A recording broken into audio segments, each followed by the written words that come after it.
Assalamu alaikum dear students. Welcome to the Smart Education YouTube channel.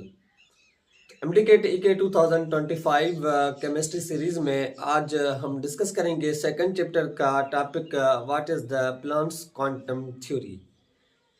तो देखें, plants quantum theory में से question पूछा जाता है कि जो एक फोटॉन्स होता है उस फोटॉन्स की फ्रीक्वेंसी से उस फोटॉन की जो एनर्जी होती है, उस फोटॉन की जो वेवलेंथ होती है या उसके वेव नंबर्स या उसके जो स्पीड होती है वो किसके ऊपर डिपेंड्स करेगी या किसके ऊपर डिपेंड्स नहीं करेगी।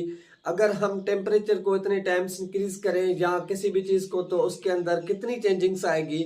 हम इसको नाम देते हैं किसका, क्वांटम थ्योरी का नाम देते हैं। हमने प्रीवियस में पढ़ा था एक नील बोर एटॉमिक मॉडल के नील बोर एटॉमिक मॉडल की काफ़ी ज़्यादा पोस्टुलेट्स थे। उसके बाद उसकी जो एनर्जी ऑफ इलेक्ट्रॉन्स हो गया, फ्रीक्वेंसी ऑफ इलेक्ट्रॉन्स हो गया, या हमारे पास उसके जो रेडियस हो गया, ये टोटल हमने डिस्कस किए हुए जो आप देख सकते हैं। इस आपको डिस्क्रिप्शन में लिंक मिलेगी, वहां से वो वीडियोस आप देख सकते हैं। अब हम डिस्कस करते हैं कि जो प्लांट्स क्वांटम थ्योरी है, इस क्वांटम एटॉमिक मॉडल का या क्वांटम थ्योरी का कॉन्सेप्ट क्या था। जो मैक्स प्लांक्स क्वांटम थ्योरी थी, अकॉर्डिंग टू दिस थ्योरी कि जो एनर्जी होती है, एनर्जी एमिशंस और एब्जॉर्शंस, और जो हमारे पास एनर्जी एब्जॉर्शंस होती है वो एनर्जी जो होती है in the form of discontinue form, कि एक डिसकंटिन्यू फॉर्म में बाय ब्लैक बॉडी से। इसने कहा था कि एक जो ब्लैक बॉडी होता है वो बॉडी जब एनर्जी क्या करता है कि इमिट करता है या वो एनर्जी को एब्जॉर्ब करता है, तो वो हमेशा एक डिसकंटिन्यू फॉर्म में क्या करता है कि एनर्जी इमिट करता है या एब्जॉर्ब करता है, लेकिन कौन सी, एक ब्लैक बॉडी जो होता है। इस थ्योरी के ऊपर इसको एक नोबेल प्राइज भी मिला था, नोबेल प्राइज भी इसको मिला था। उस जो जर्मन केमिस्ट था मैक्स प्लांक्स, इसके ऊपर इसको एक नोबेल प्राइज मिला हुआ है। अब डिस्कस करते हैं इसके पोस्टुलेट्स के बारे में। कौन से पोस्टुलेट्स है इसके बाद।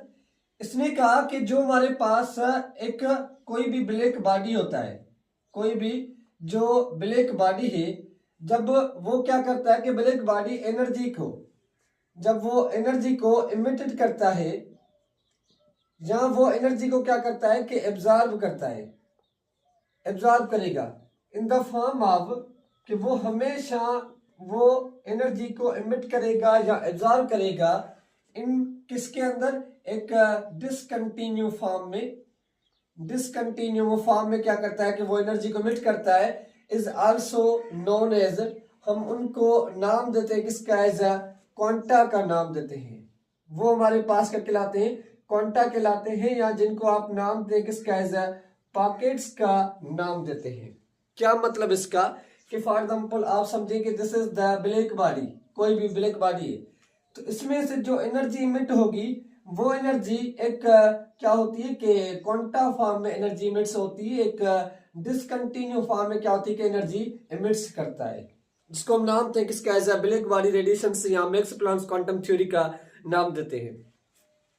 अब ये जो हमारे पास डिसकंटिन्यू फॉर्म में एनर्जी इमिट्स हो रही है, जो इसमें से रेडिएशंस बाहर निकल रहे हैं, अगर ये इमिटेड एनर्जी, अगर हमारे पास ये इमिटेड एनर्जी जो है वो इमिटेड एनर्जी अगर इनविजिबल फॉर्म में होगा, अगर वो विजिबल फॉर्म में होगा, तो आप उसको नाम देते हैं किसका, एक फोटॉन्स का नाम देते हैं।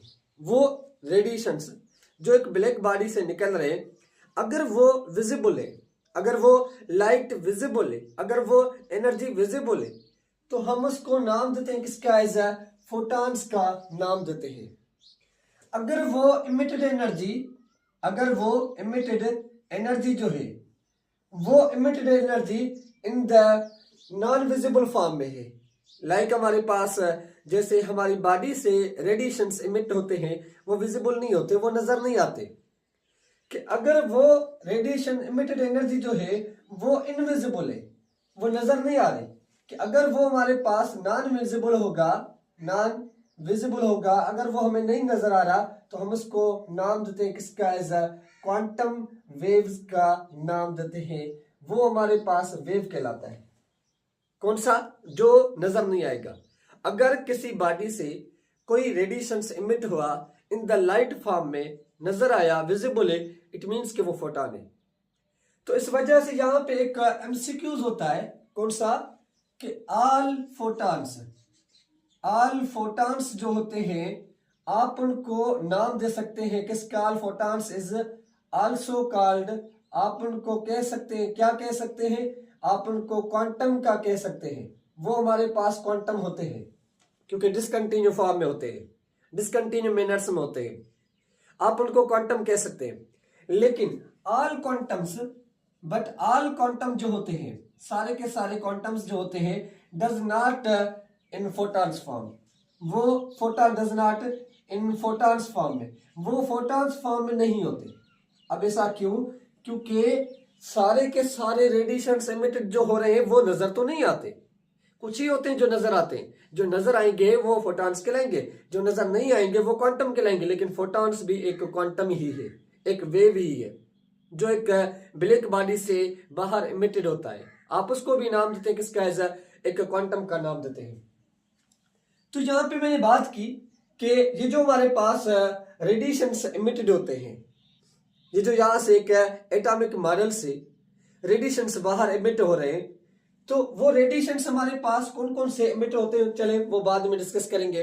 फिलहाल हम डिस्कस करते हैं what is the wave. Wave क्या कहलाता है? वेव का मतलब है क्या कि जब हमारे पास एक इमिटेड रेडिएशंस, एक फोटॉन्स जो होता है, एक क्वांटम जो होता है, वो जब हमारे पास 1 पॉइंट से सेकंड पॉइंट में, तो wave is a medium, wave is a medium.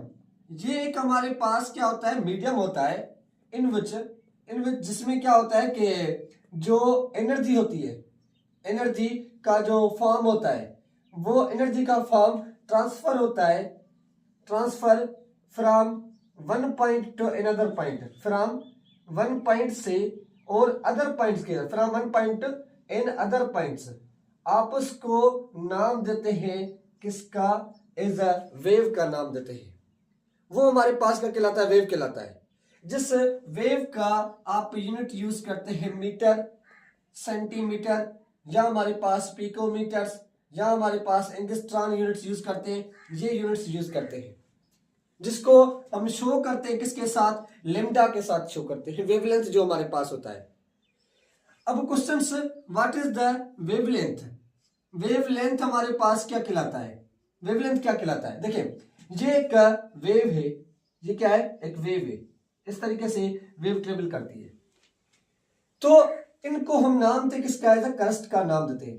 ऊपर वाली साइड जो इनको हम नाम देते किसका? एज ट्रफ का नाम देते हैं। ये हमारे पास ट्रफ कहलाती है।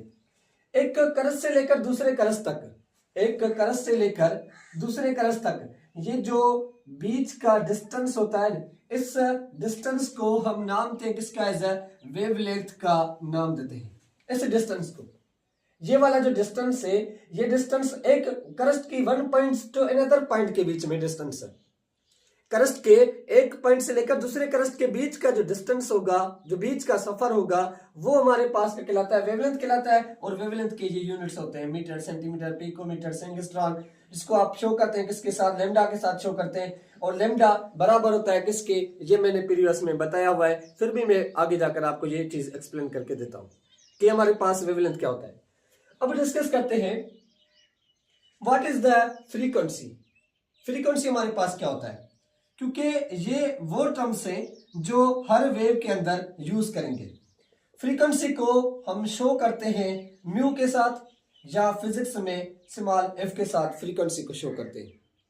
फ्रीक्वेंसी का मतलब होता है कि एक वेव जो होती है, एक वेव जो होती है, वन वेव के how many waves passed from 1 points in 1 seconds.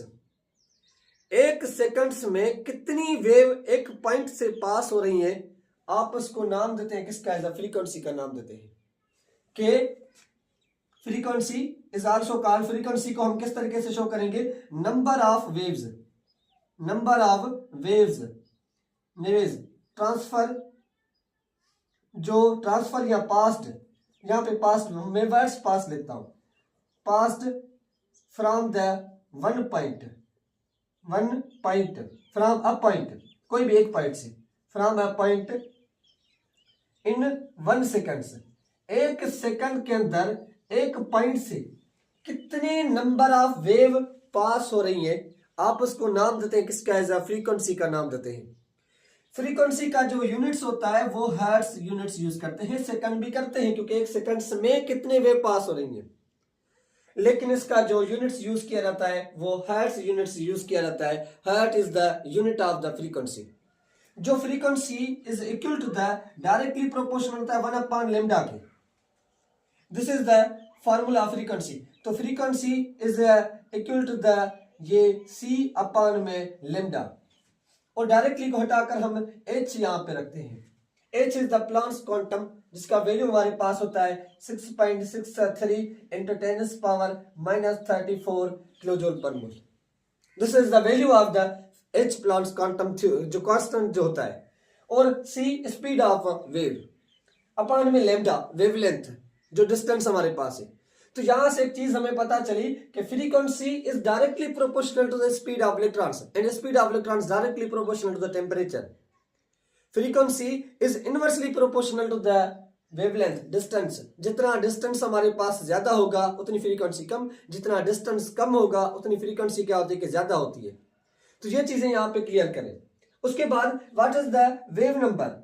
Wave number क्या होता है, तो देखें जो वेव नंबर होता है, वेव नंबर का मतलब होता है कि ये एक वेव, ये दूसरी वेव और ये तीसरी वेव, ये जो हमारे पास वेव्स है ना, ये हमारे पास कहलाते हैं वेव नंबर। एक वेव के अंदर कितनी वेव लेंथ आती हैं उनको हम नाम देते हैं किसका, एज अ वेव नंबर का नाम देते हैं।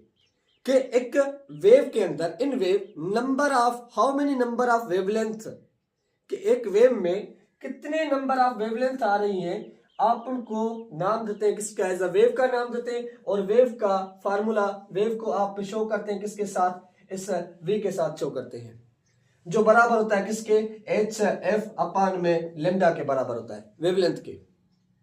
क्योंकि एक हमारे पास वेव है जो ये वाली वेव है, ये वेव है, एक हमारे पास ये वेव है। तो देखें यहाँ पे नंबर ऑफ वेव्स कम, यहाँ पे नंबर ऑफ वेव्स काफी ज्यादा, वजह स्पीड ऑफ इलेक्ट्रॉन्स ज्यादा। तो इसको हम नाम देते हैं किसका, as a quantum mechanical theory का नाम देते हैं, जो एक्सप्लेन करता है कि एक ब्लैक बॉडी जो होता है जब वो इमिटेड करता है रेडिएशंस को in the form of discontinue form में, वो जो डिसकंटिन्यू मैनर्स होता है उस डिसकंटिन्यू मैनर को हम नाम देते हैं क्वांटा का। क्वांटा का मतलब होता है पॉकेट्स, एक स्मॉल पॉकेट्स जो फिक्स होते हैं। तो यहाँ पे अगर आपको कोई भी क्वेश्चन, कोई भी कंफ्यूजन है तो आप हमसे पूछ सकते हैं। इंशाल्लाह हम नेक्स्ट वीडियो में हम डिस्कस करेंगे हाइड्रोजन स्पेक्ट्रम को, इलेक्ट्रोमैग्नेटिक रेडिएशंस को। काफ़ी ज़्यादा आपको नॉलेजेबल लेक्चर्स मिलेंगे। चैनल को सब्सक्राइब लाजमी करें, दोस्तों के साथ शेयर लाजमी करें।